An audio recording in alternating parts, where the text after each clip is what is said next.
Hali ham farzandingizga tayyor bo'tqalar berib yurgan bo'lsangiz, bu video aynan siz uchun. Bugun sizlar bilan bolalarga 6 oylik, 7 oylik, 9 oylik va 1 yoshli bola uchun bo'tqalar tayyorlaymiz. Ko'pincha onalar negadir magazin bo'tqalaridan foydalanishadi, lekin men har doim tavsiya qilaman, o'zingizlar uyda tabiiy mahsulotlardan foydalanib bo'tqa tayyorlab beringlar. Magazin bo'tqalarini, tayyor bo'tqalarni faqatgina vaqt yo'qligida, mehmonda, ko'chada, kafeda foydalanishingiz mumkin, lekin doimiy ravishda bunaqa bo'tqalarni bolalarga berish bu ovqatga bo'lgan qiziqishni so'ndiradi va bola mahsulotlar bilan tanishmaydi. U bo'tqalarni kaloriya jihatdan ham juda ham past bo'ladi va bolani yetarlicha o'sha mikronutriyentlarga to'yintirmaydi. Aynan bizani tabiiy mahsulotlarimizdan tayyorlangan taomlar bolalarga maksimal darajada foydali bo'ladi. Va bugun sizlar bilan aynan uy sharoitida bolajonlarga bo'tqa tayyorlashni o'rganamiz. Bugun sizlar bilan suvli yorma bo'tqa tayyorlaymiz va 6 oydan boshlab qanaqa bo'tqa taklif qilish mumkin. Demak, 6 oydan boshlab biz bo'tqani suvga pishiramiz. Tovamizga suv solamiz.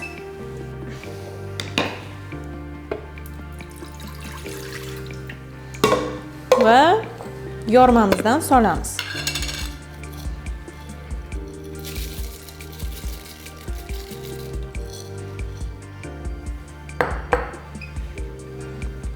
Boshlang'ich bo'tqalar uchun bemalol bolajonga guruchli, grechkali, makkajo'xorili, boshqa yormalardan ham bo'tqa tayyorlab berish mumkin. Bugun esa suvli yorma misolida sizlar bilan bo'tqa tayyorlaymiz.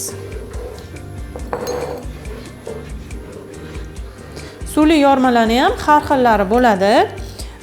Maydalanganlari o'zingiz ham yoki tayyorini olib maydalab olsangiz bo'ladi, yoki chala pishirilgan holatda ham suvli yormalarni topishingiz mumkin, lekin men tavsiya qilardimki, aynan eng katta hajmdagisini xarid qilishni, mana shunaqa bo'tqalarda uzoq vaqt pishadigan bo'tqalarni, yormalarni tanlashni, ya'ni qadog'iga yozilgan bo'ladi. Aynan siz marketda yorma xarid qilayotganingizda 3 daqiqa davomida pishishi yoki 10 daqiqa pishirilishi kerak, 15 daqiqa pishirilishi kerak.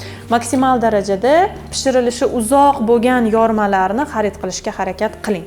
Ana shunday yormalarni ichida mikronutriyentlari maksimal darajada saqlanib qolgan bo'ladi. Kam pishiriladigan, kam vaqtda pishiriladigan yormalar esa qisman obrabotkalardan o'tgan bo'ladi va ular qisman tayyor bo'ladi va juda ham yuqori temperaturalarda ishlov berilganligi uchun ularning tarkibidagi mikronutriyentlar qisman parchalanib ketgan bo'ladi.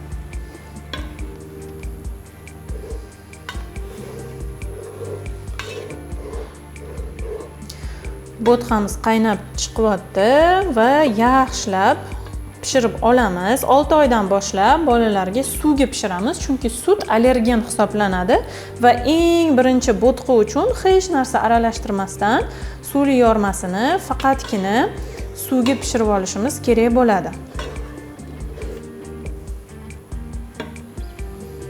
Bo'tqamiz qaynagunga qadar biz olmamizni tayyorlab turamiz. Olmani bo'tqaga solish uchun mayda qilib to'g'rab olsak bo'ladi. Pishib ketganda yumshab ketadi va qirg'ichdan chiqarib olsak bo'ladi.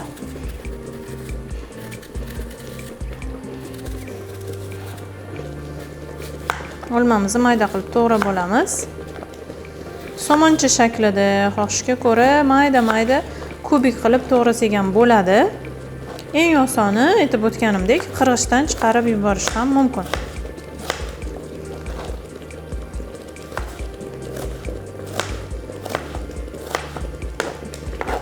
Bo'tqamiz deyarli tayyor. 6 oylik bolajon uchun, demak biz oddiy shunchaki suvli yormamizni pishirib olamiz va qo'shug'ali 6 oylik bolajon uchun bo'tqamizni suzib olamiz. Boshlang'ich etapda ushbu bo'tqa biroz bolalarga iste'mol qilish uchun noqulay bo'lishi mumkin. Xohishga ko'ra ozroq blender urib yuborsa bo'ladi. Demak, juda ham ko'p emas, ozgina blender qilamiz. mayin qilib, suyuq qilib berishi keragi yo'q.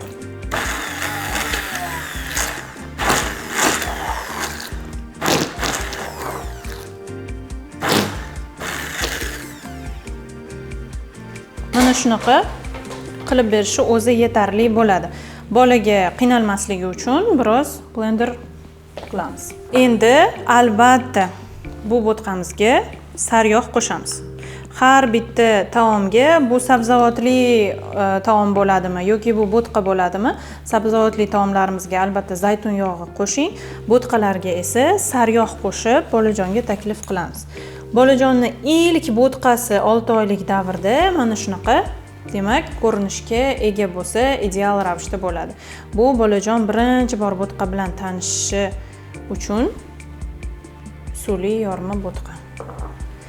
Keyingi etapda esa, ya'ni bu 6 oylik uchun bo'lsa, endi bu bo'tqani mazaliroq qilib berishga harakat qilishimiz kerak. Bunda biz mevalardan foydalanamiz. Chunki bolajonlarga shakar yoki asal kabi shirin qiluvchi mahsulotlar mumkin emas va bizga yordamga mevalar keladi. 7 oydan boshlab mana shu ko'rinishda biz bo'tqa kiritganimizdan so'ng bemalol bo'tqalarimizga meva aralashtirib, qo'shib pishirib, ular yumshagandan keyin bolajonga shirin bo'tqalar taklif qilsak bo'ladi. Mevali bo'tqamiz pishishini biroz kutamiz.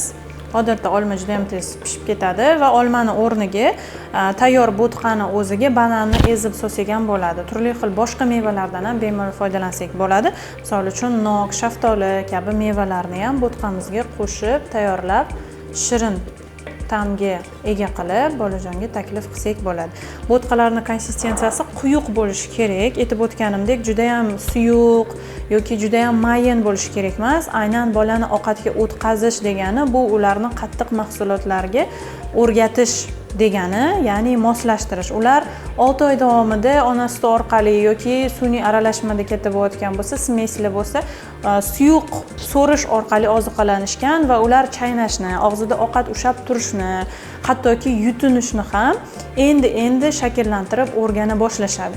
Va agar biz ularga juda ham mayin, suyuq bo'lgan konsistensiyadagi taomlarni doimiy ravishda taklif qilaversak, ular shunchaki yutishga o'rganib qoladi. Taomlarni og'zida ushlab turishni, u lunjidan bu lunjiga olib o'tishni, chaynashni o'rganishmaydi. Va bu o'z o'rnida ovqatdan zerikishga olib keladi, chaynash reflekslari yaxshi rivojlanmasligiga olib keladi. Shuning uchun taomlarimiz quyuq ko'rinishga ega bo'lishi kerak va orasida mayda-mayda bo'lakchalari bo'lishi kerak. Olmali bo'tqamiz tayyor bo'ldi. Aynan mevali bo'tqalar bolalarga, demak, 7 oydan bemalol taklif qilsak bo'ladi. Hattoki mana shu oddiy yormali bo'tqalarni kiritib bo'lganimizdan keyin retseptini mukammallashtirib 6 oylik bolajonlar uchun blender qilmasdan, chunki ular ovqatga o'rganishdi, chaynashni sekin-sekin rivojlantirishyapti. Endi blender qilishimiz ham shart emas. Albatta sariyog' qo'shamiz. Va endilikda 7 oylik bolalar uchun mana shunaqa ko'rinishda mevalar qo'shib bo'tqalarni tayyorlab bersak bo'ladi. Keyin esa 9 oyga kelib bemalol ratsionni kengaytiramiz va ushbu bo'tqalarni sut qo'shib pishirishni boshlaymiz.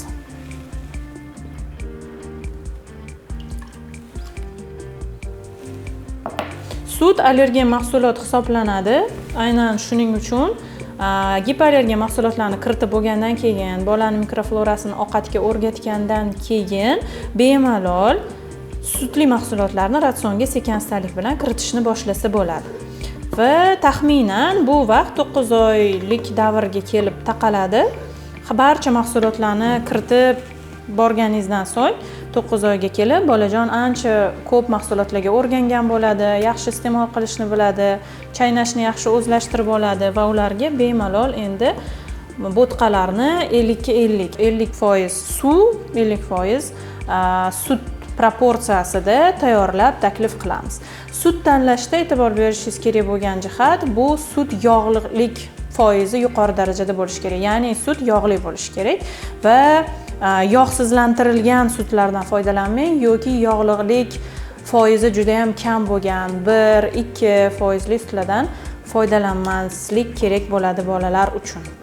Yana yaxshilab qaynatib olamiz va 9-10 oydan boshlab bemalol bolalarga mana shunaqa sutli bo'tqalar taklif qilishni boshlaymiz.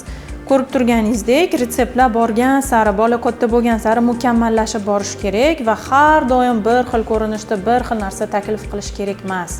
Bolaga har doim yangi mazzalarni kashf qilishga yordam berish kerak va aynan mana shu narsa qo'shimcha ozuqa kiritishda talab qilinadi. Ya'ni mahsulotlar bilan tanishtirish, ta'mlar bilan tanishtirish, ularni turli xil mazzalarga o'rgatish bizni asosiy maqsadimiz, bolani to'ydirish emas. E'tibor bering, 6 oyda ham, 7 oyda ham, hozir mana 9 oylik bolajonlar uchun davom etamiz pishirishni. Hech qaysi etapda shakar yoki tuzdan foydalanmaymiz. 9 oylik bolajon uchun bo'tqamiz tayyor bo'ldi. Suzib olamiz.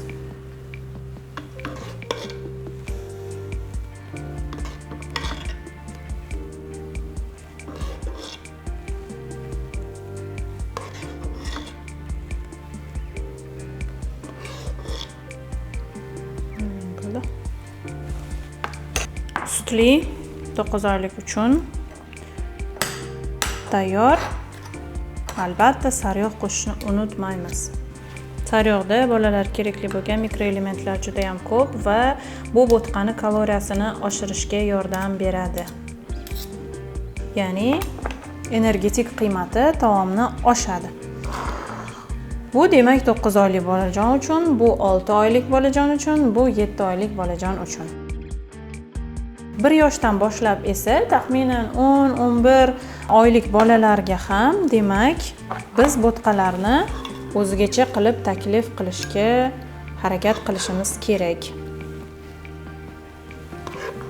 Ularni turli xil mevalar bilan yasatib, shuningdek urug'lardan, yong'oqlardan foydalanib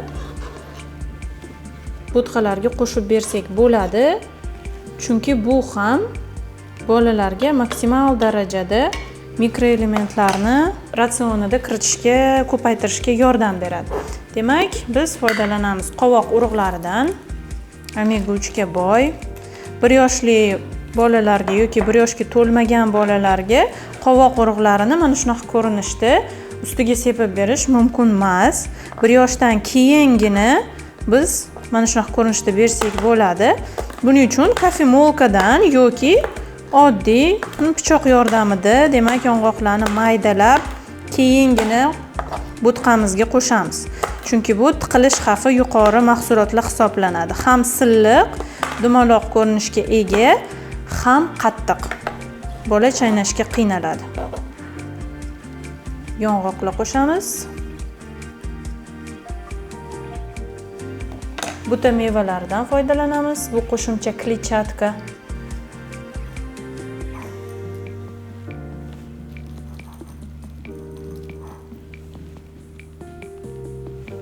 1 yoshdan boshlab buta mevalarni shunaqa butun ko'rinishda qo'shsak bo'ladi, lekin 1 yoshgacha agar farzandingiz 10 oylik, 11 oylik bo'lsa, bularni demak kesib qo'shishimiz kerak bo'ladi.